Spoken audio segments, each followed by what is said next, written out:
Olá, tudo bem com você? Eu sou Rodrigo Rosseto, analista de sistemas há mais de 15 anos, instrutor de tecnologia e professor certificado pela Microsoft em Minecraft Education Edition. Já trabalhei em empresas como a Cielo, a Honda, Portal R7, Jack Motors e algumas outras. Durante esses 15 anos de carreira, eu já treinei vários programadores, vários desenvolvedores. Alguns se tornaram líderes de equipe em empresas de grande porte, outros foram trabalhar fora do Brasil, outros abriram a própria empresa e outros não derem nada mesmo. É normal, acontece. Mas eu também sou pai de três, né? E assim como vocês, eu me preocupo bastante com o futuro dos meus filhos. E hoje eu vim aqui para te responder uma pergunta: por que ensinar programação para as crianças e jovens adolescentes, né? Por que ensinar programação para essa criançada que daqui a alguns anos apenas vão estar se formando, vão estar saindo para o mercado de trabalho? Só que antes de responder isso, eu preciso te contar uma história. É rapidinho, fica tranquilo. Eu quero te contar a história de como eu conheci o Minecraft Education e como ele mudou a visão que eu tinha da educação dos meus filhos. O meu filho do meio, Samuel, ele foi diagnosticado dentro do espectro autista, do TEA. E isso, quando você recebe o diagnóstico, é realmente uma. Porque você nunca espera nada do tipo e você não ficou pesquisando antes nem nada. Né? Então isso acaba disparando alguns alertas aí na nossa cabeça, né? Na cabeça dos pais. É normal, isso realmente acontece. Eu acredito que com muitos de vocês já deve ter acontecido alguma coisa, se não igual, mas parecida, né? E aí a gente começa a se preocupar muito mais com o futuro, né? Então eu comecei a pesquisar alguns jogos educativos, alguns sistemas educativos para ensinar inglês, para ensinar matemática, ensinar física, e eu acabei encontrando o Minecraft Education Edition. Né? Quando eu comecei a pesquisar sobre o aprendizado baseado em jogos, que é diferente da gamificação, eu vou falar sobre isso mais para frente para vocês. O aprendizado baseado em jogos, ele me levou até o Minecraft Education Edition.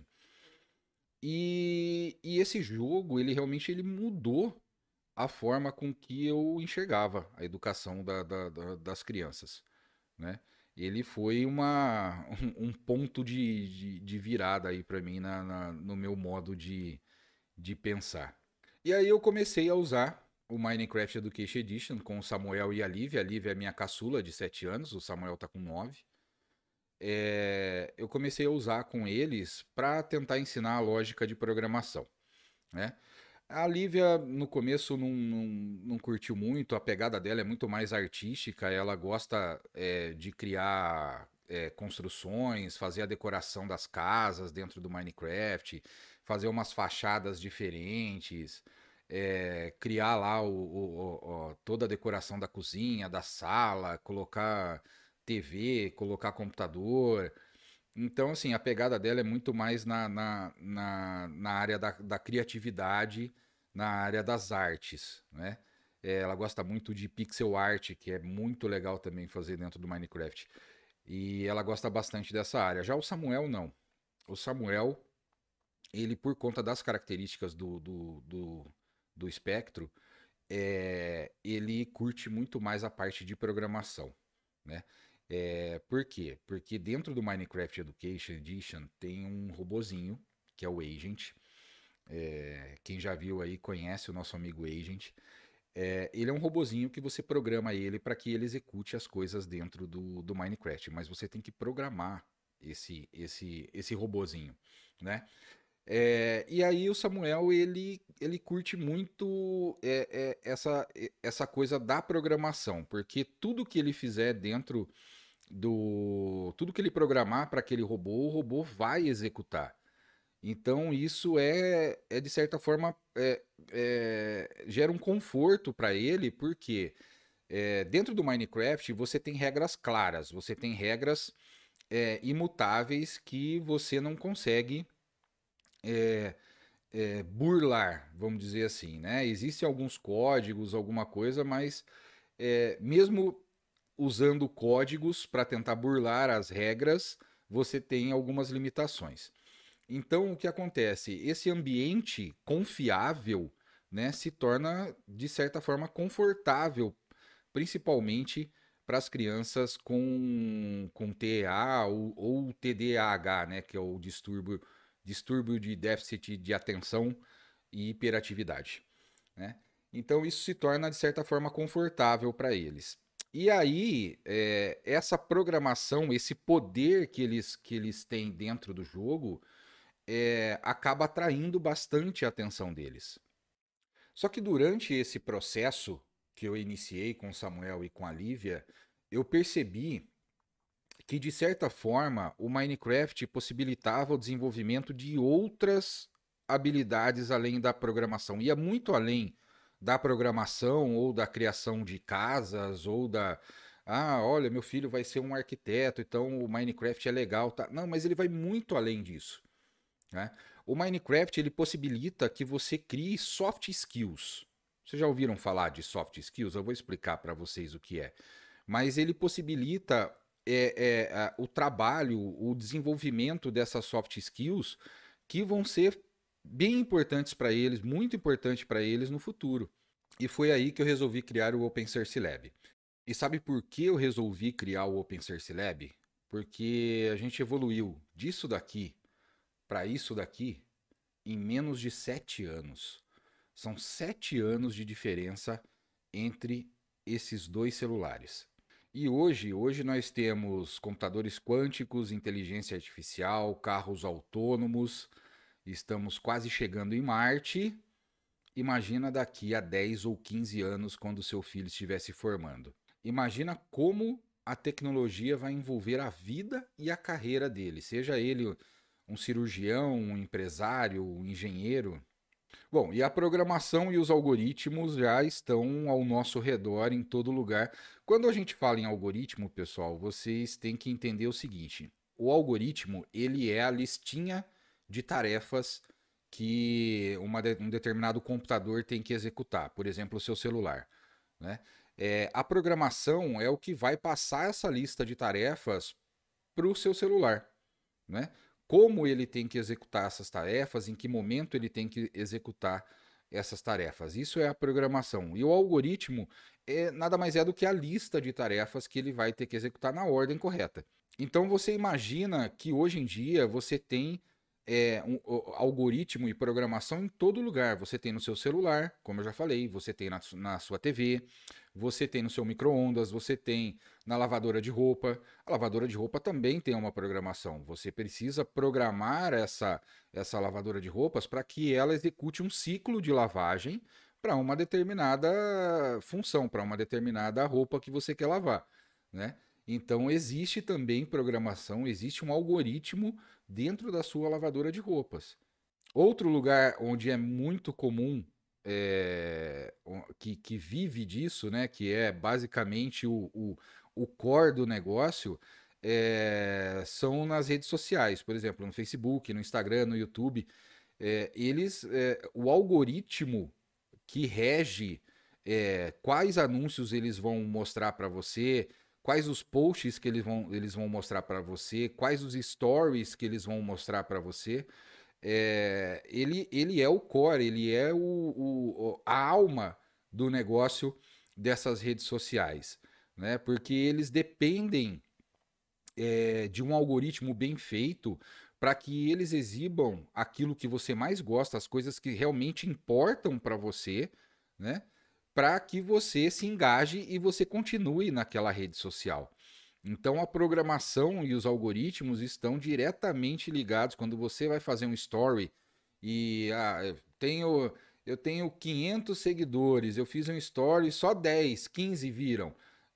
A culpa é do algoritmo, desculpa, tá? Não é que o seu story ficou mal feito nem nada, né? É um algoritmo que resolveu que ele deveria mostrar esse story para essas 10, 15 pessoas apenas. Vocês já fizeram Reels? É bem interessante. O Reels no Instagram, ele é um exemplo muito bom de algoritmo de programação. né? Você faz um Reels e você tem lá, sei lá, 1.000 seguidores, e aí você faz o Reels e posta esse Reels às 8 horas da manhã.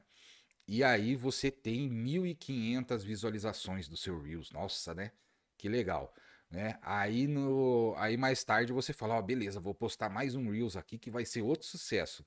E aí um pouco mais tarde você vai lá e posta outro Reels muito parecido, né? Com as mesmas tags e praticamente o mesmo texto e tudo mais. E aí você tem lá 30, 20, 25 visualizações e você não entende nada. Isso é culpa do algoritmo, né? O algoritmo achou que esse segundo Reels que você fez não deveria ser entregue para tantas pessoas quanto o primeiro, né? Então tudo isso é determinado pelos algoritmos, pela programação. Tudo isso eu te falei para te explicar, para exemplificar para você e fazer você enxergar que hoje nós já temos programação ao nosso redor, nós já temos programação em tudo que nós fazemos, né? Desde esse vídeo que eu estou gravando para você, você está assistindo esse vídeo numa página da internet que foi programada por um programador, né? Esse vídeo ele foi gravado numa câmera, né? E foi editado em lugares que precisam de programação, em softwares, né? Que são programados por programadores, por desenvolvedores, né? Então tudo hoje em dia você tem programação, desde os carros autônomos até a sua lavadora de roupa. Agora você imagina, pensa comigo, projeta isso, pensando no celular que eu mostrei para vocês, naquele Nokia e no iPhone, né? Que evoluiu uma tecnologia que evoluiu em tão pouco tempo, em 7 anos. Agora projeta isso para daqui a 10 ou 15 anos.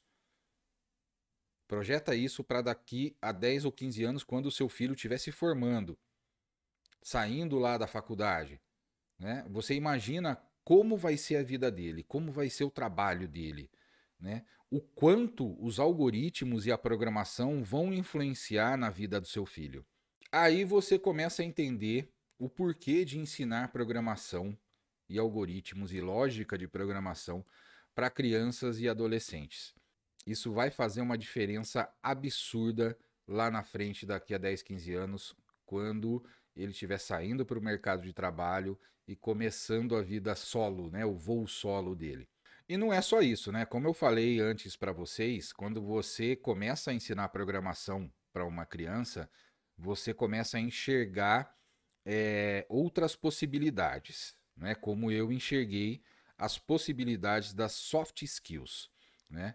Que são nada mais, nada menos do que as habilidades sociais e emocionais. Eu falei que eu ia explicar para você, estou explicando agora, né? As soft skills são as habilidades sociais e emocionais da pessoa, não só da criança, mas do profissional, da pessoa. As hard skills são as habilidades técnicas, né? Por exemplo, se ele é um programador, o quanto ele conhece de programação, o quanto ele conhece daquela linguagem de programação que ele utiliza. Se ele é um engenheiro, o quanto ele conhece de cálculo, o quanto ele conhece de física, né? Então, essas são as hard skills, ok? As soft skills são as habilidades socioemocionais da pessoa.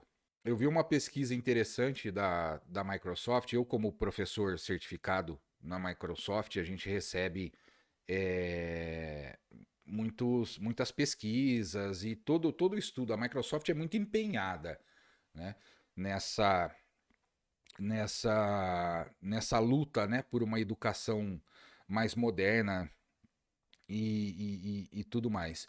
E a Microsoft, eles desenvolvem várias pesquisas durante o ano para poder entender qual é o cenário atual e para onde nós vamos, para onde nós caminhamos com a educação e com o mercado de trabalho. E no ano passado eles soltaram uma pesquisa que eles fizeram chamada Formandos de 2030. Né? Eles fizeram uma pesquisa com aproximadamente 2.000 estudantes, 2.000 professores e mais ou menos uns 70 líderes globais mundiais. Lógico, né? Se é global, é mundial, né, gente? Pelo amor de Deus.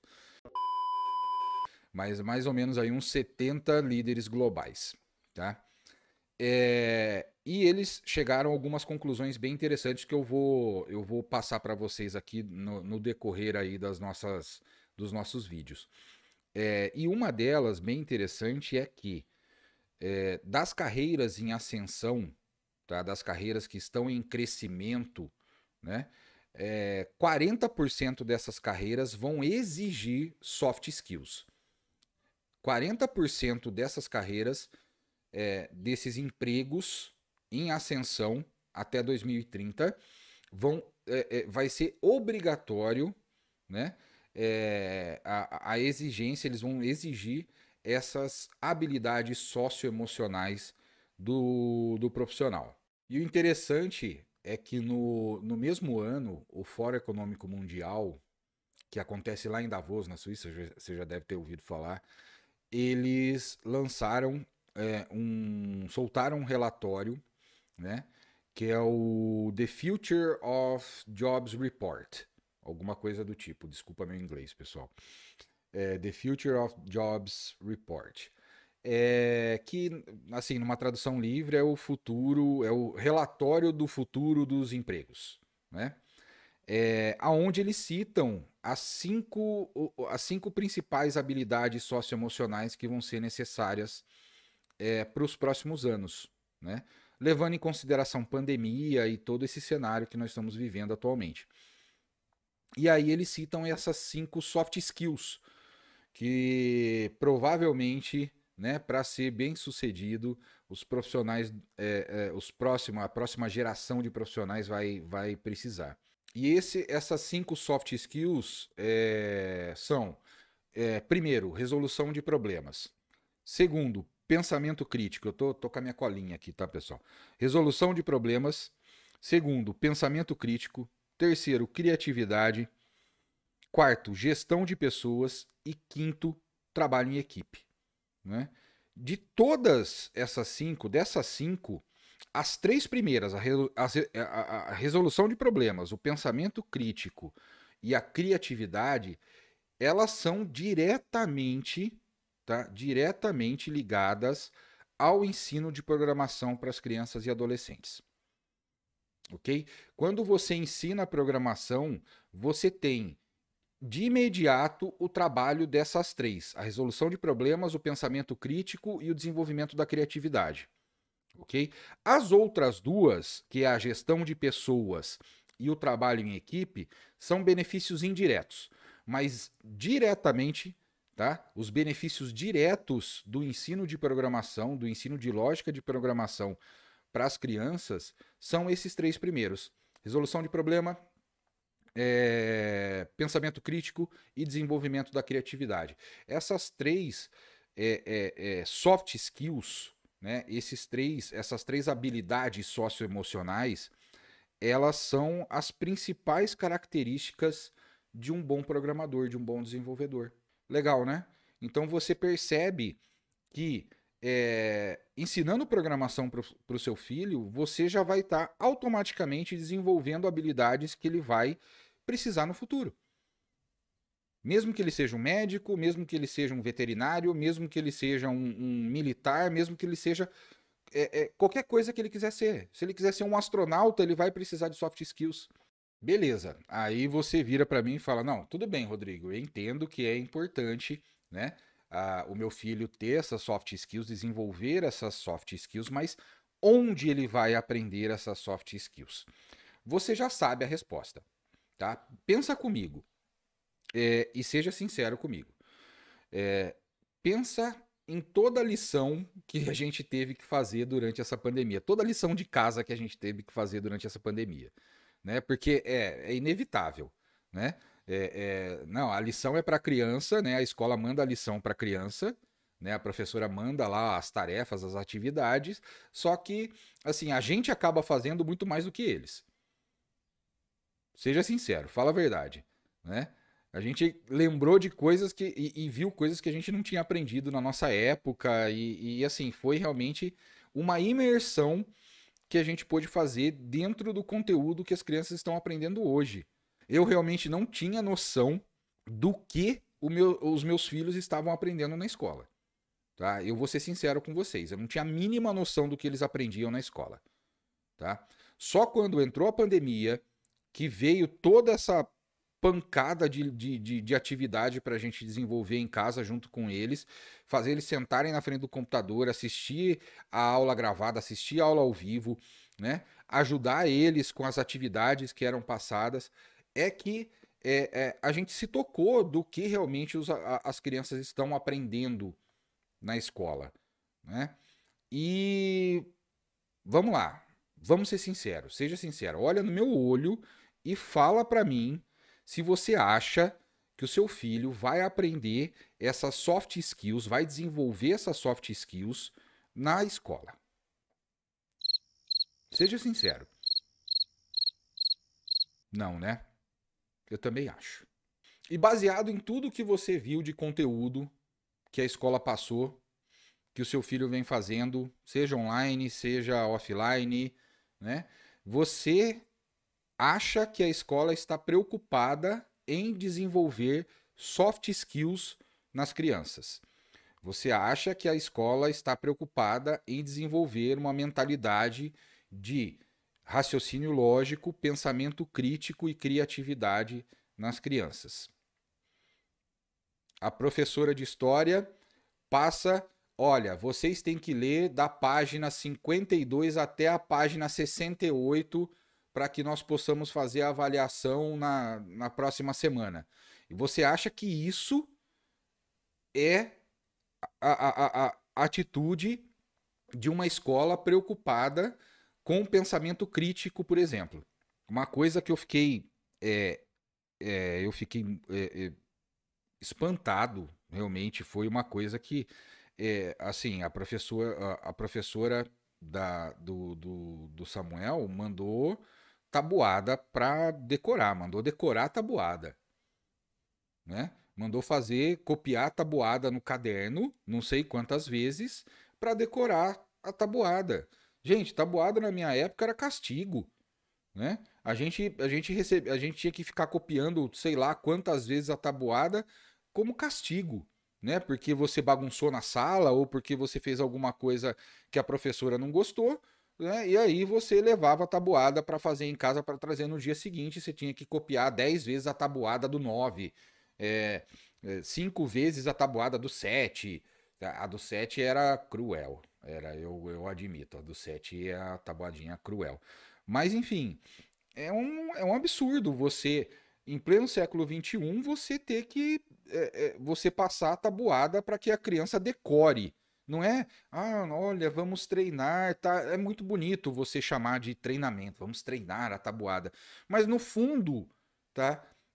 Tira essa capa de bonitinha, eles querem que eles decorem a tabuada. Isso é absurdo, isso não tem.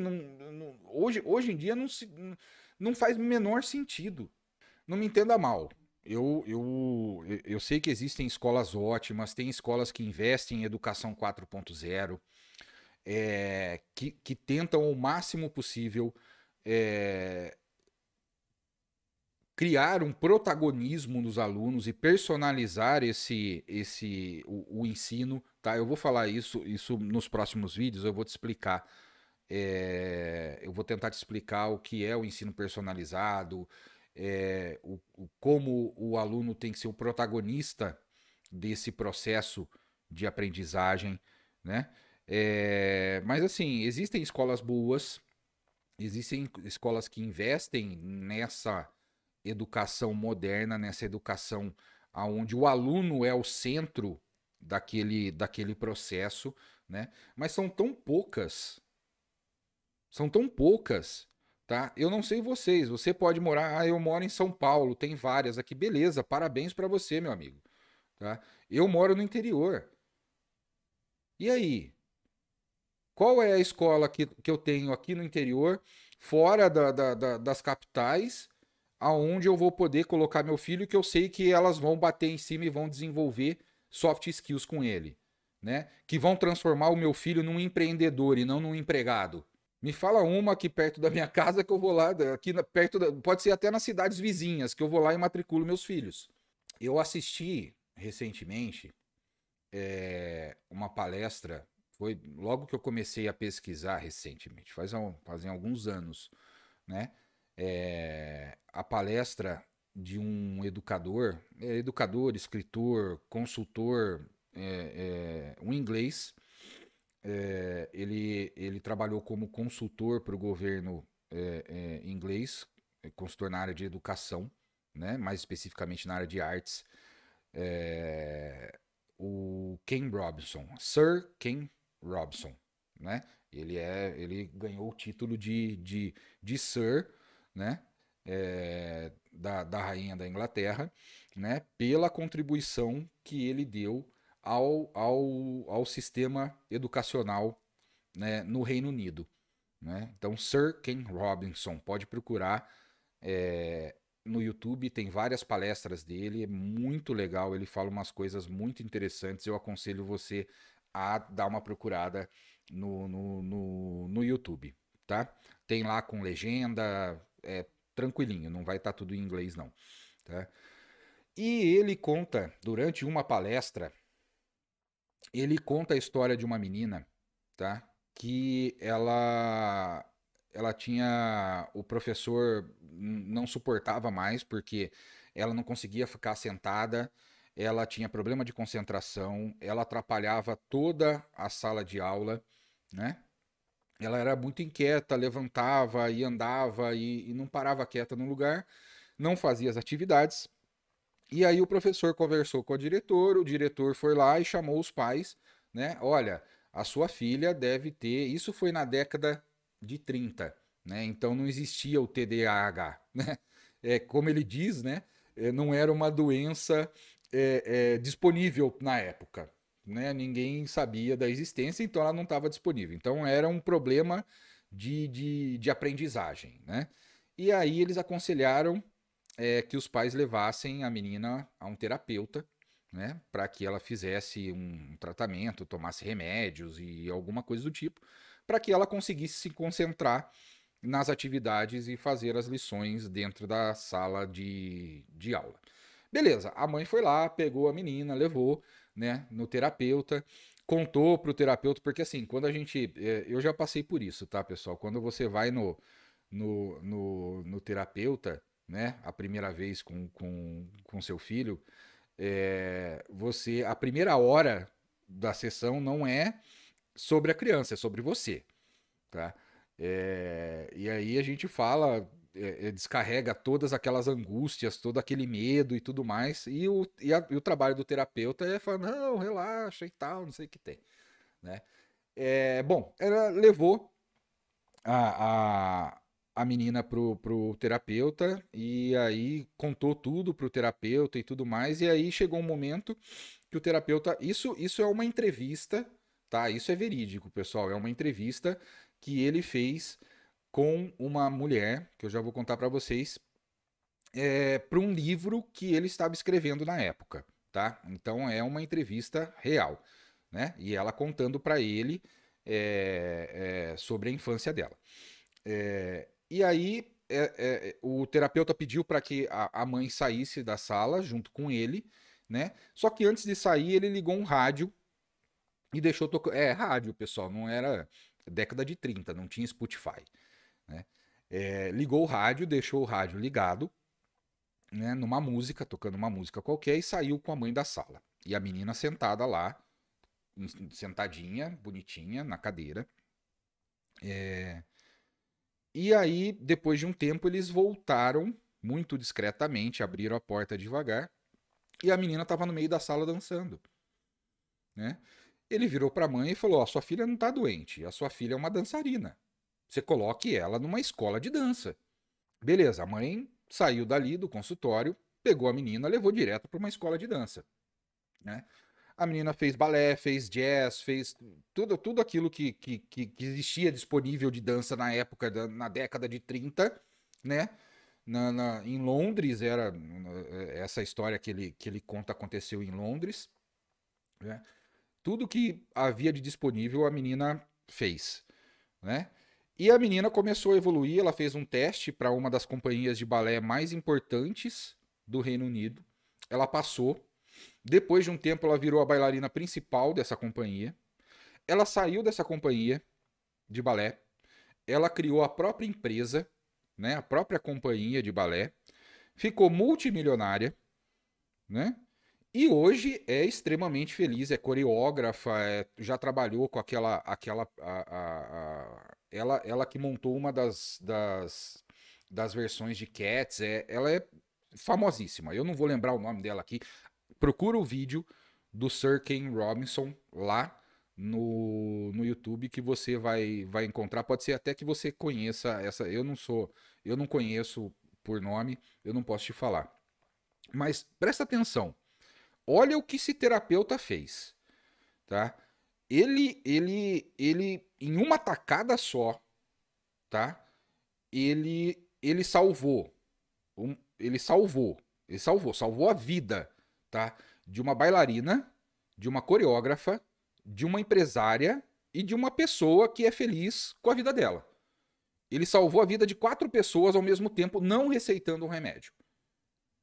Não simplesmente indo lá e passando a receita e fala, ó, tá aqui, ó, dá esse remédio aqui para sua filha, manda ela sossegar e manda ela de volta para a escola, tá?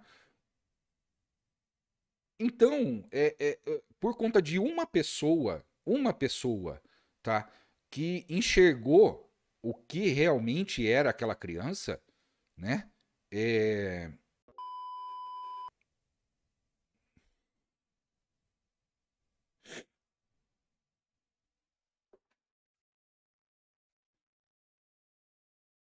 Duas horas depois.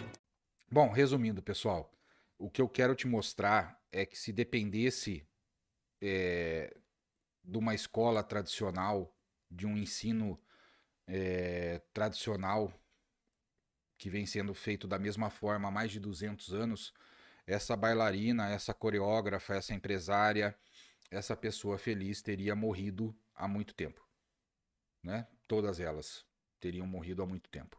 Então, sim, eu concordo com Sir Ken Robinson quando ele diz que a escola está matando a nossa criatividade. O ensino tradicional está matando as nossas as crianças criativas que eles recebem. Ela é um abatedouro de criatividade. E principalmente porque ela cria nas pessoas o medo de errar. As crianças não têm medo de errar. Você pode perguntar qualquer coisa para elas, mesmo que elas não saibam, elas chutam. Elas não têm medo de errar. E aí, quando elas passam pela escola, elas começam a ter medo de errar, porque o erro na escola ele é ruim. O erro na escola tradicional ele é penalizado. Ele não é visto como uma ferramenta de aprendizado, como uma ferramenta de criatividade. Ele é visto como um erro realmente, né? Então as crianças não podem errar e elas passam lá 8, 9 anos aprendendo que elas não podem errar, né? E aí você pega uma criança criativa, passa por 8, 9 anos disso e lá na frente você tem um adulto que tem medo de errar. Você tem um adulto que pode ser extremamente criativo, só que ele aprendeu na escola que ele não pode ser criativo, porque a criatividade dele é ruim. Bom, então é por isso que eu criei o Open Source Lab, para que as crianças pudessem ter a possibilidade de construir, errar, testar, construir de novo, planejar, né? Então é por isso que nós criamos o Open Source Lab. E é por isso que eu escolhi o Minecraft Education Edition para ensinar programação para as crianças. No Minecraft eles podem construir, pode desconstruir, pode quebrar, eles podem morrer no jogo e eles começam de novo. E isso dá uma liberdade inédita para as crianças. Isso dá uma liberdade que, quando eles têm essa liberdade, acontecem coisas maravilhosas. São coisas que você nunca poderia imaginar que o seu filho poderia criar. E dentro do Minecraft ele consegue fazer isso, ele consegue criar coisas absurdas. E a grande sacada do Minecraft é que ele é um jogo sandbox. O que, que é um jogo sandbox? É um jogo caixa de areia, aonde o jogador pode fazer o que quiser lá dentro. Ele pode jogar da forma que ele quiser. Não é à toa que existem hoje no YouTube vários tipos de YouTubers, né? Você tem aqueles que jogam Minecraft construindo, né? Que o foco deles são as construções. Você tem os jogadores que o foco deles é a redstone. A redstone dentro do Minecraft é como se fosse a eletricidade para nós, aqui no mundo real, tá? Para você entender, né? E você tem jogadores que fazem speedrunner, que são os jogadores que têm que correr pelo mundo, enquanto os amigos dele correm atrás dele, como se fosse um pega-pega, né? Só que é um pega-pega bem mais hardcore do que a gente está acostumado, né? Então existem várias formas de você jogar o Minecraft, né? E isso possibilita um leque isso te dá um leque de possibilidades para você ensinar as coisas dentro do Minecraft. Não é à toa que escolas, por exemplo, na Austrália, né, o Minecraft ele já faz parte da grade curricular. A Austrália eliminou algumas matérias tradicionais que eram obrigatórias, que aqui no Brasil para a gente são obrigatórias, né? E substituiu por programação dentro do Minecraft, com o Minecraft Education Edition, que é essa versão do Minecraft. E essas possibilidades, quando você começa a trabalhar elas com a criança, você percebe que a criança tem uma absorção desse conteúdo que você quer passar muito maior, né? Porque ela está fazendo alguma coisa divertida, ela está aprendendo e está brincando ao mesmo tempo. E além disso, especificamente no meu caso, que tenho um filho dentro do espectro autista, as regras dentro do jogo, elas são muito claras, não é? Você tem o ciclo de dia e noite, então se você ficar dando mole durante a noite, os mobs, né, que são os monstros do jogo, né, eles vêm te pegar, né, eles vão correr atrás de você, né? Então você tem que construir uma casa para você poder passar a noite em segurança, né? Você tem que construir cama para você poder dormir, né? E aí o jogo já pula você direto para o dia seguinte, né? Se você quebrar, para você quebrar um determinado bloco, você precisa da ferramenta certa, né? Então, para você pegar madeira, por exemplo, né? De uma árvore, o machado é a ferramenta mais efetiva, é a que funciona melhor, né? Já para você quebrar uma pedra, um bloco de pedra, a picareta é a ferramenta mais indicada. Então são regras claras e que, principalmente para as crianças dentro do espectro autista, isso é muito confortável, isso é muito agradável para eles, né? Porque eles têm regras que eles precisam seguir para poder jogar. E o interessante é que essas regras, né, elas servem de estímulo para a criatividade. Porque muitas vezes mesmo, tá? Eu que jogo muito Minecraft, eu vou ser sincero com vocês, eu sou um aficionado por Minecraft. Muitas vezes as crianças têm que conseguir burlar algumas regras, tá? Para que elas consigam alcançar o objetivo, né? Mas não é burlar da forma, não vou usar um código aqui. Não, não é isso, né? Elas têm que adaptar algumas outras regras para que elas consigam construir aquilo que elas querem, né? Então, isso vai servindo de estímulo para a criatividade delas. Isso vai servindo para que elas trabalhem a solução de problemas, o pensamento crítico e principalmente a criatividade. Bom, mas eu não espero que você acredite só na minha palavra, né? Então eu trouxe o depoimento da Karen, a mãe do Gu. O Gu é o nosso aluno. O Gu é uma criança realmente muito inteligente. Ele é uma criança extremamente inteligente, né?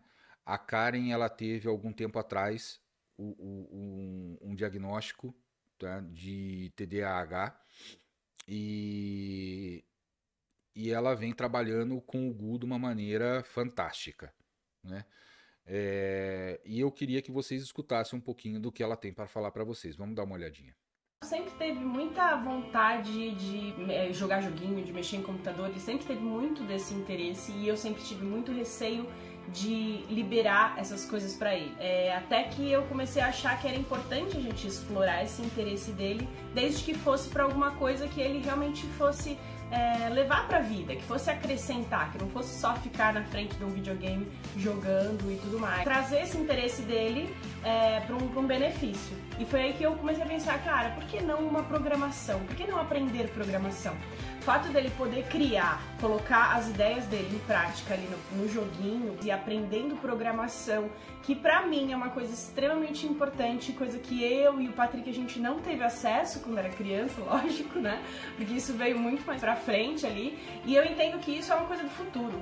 Quem hoje souber programação vai conseguir fazer qualquer coisa lá na frente. Então, esse mundo pra mim é muito importante pro futuro dele. E a Open Source Lab, o Rodrigo, ele é muito querido, muito fofo com as crianças, a gente assiste as aulas junto, e ele tem um tato muito bom, assim, sabe, tem uma didática, ele conquista realmente as crianças, elas são apaixonadas por ele.